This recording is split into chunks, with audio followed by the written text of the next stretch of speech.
बम का युद्ध खड़ा हो जाए, राख बनेगे महानगर तक, एटम के अंगारों से पत्ता पत्ता झुलस जाएगा, विश्व युद्ध टंकारों से मानव की क्या पेश चलेगी, अंबर तक फट जाएगा, इस धरती का सारा आंगन लाशों से पट जाएगा, महाशक्तियाँ दुनिया भर की मिट्टी में मिल जाएंगी, क्रूर विधर्मी मानव की तब अकल ठिकाने आएगी।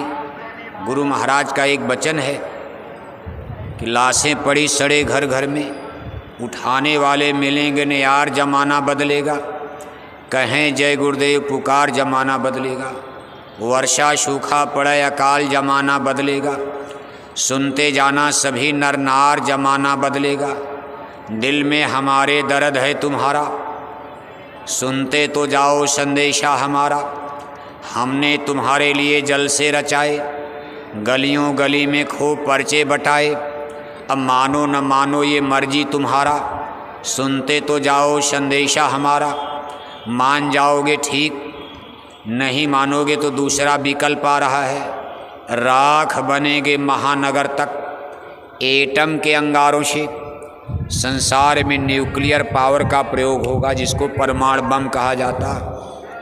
ये परमाणु बम की कितनी बड़ी ताकत होती, अमेरिका दुनिया में सबसे सुपर पावर माना जाता।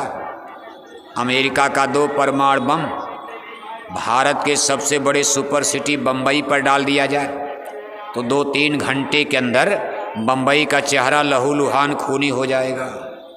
जिस बम्बई को बसाने में हमारे पुरखे पूर्वजों को 300 साल से ज़्यादा समय लग गया।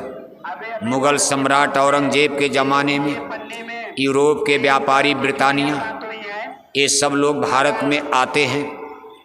औरंगजेब का समय, अब उस समय से देखो मुग़लों का राज, मुसलमानों का, तब से यूरोप के व्यापारी फ्रेंच, पुर्तगाली, अंग्रेज़ तो खैर बाद में आए, लेकिन फ्रांसीसी, पुर्तगाली सब फेल हो गए।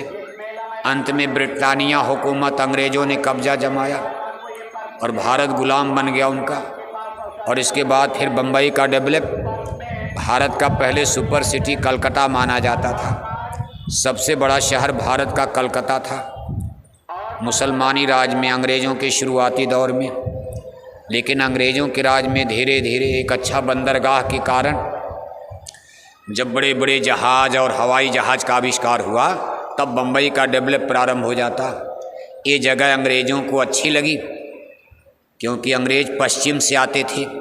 कलकत्ता भारत के पूर्वी छोर पर है और बम्बई पश्चिमी तट पर, अरब सागर पर, और कलकत्ता जो है बंगाल की खाड़ी पर, तो घूमना पड़ता था। और अंग्रेज़ आए पश्चिम दिशा से, इसलिए उन्होंने बम्बई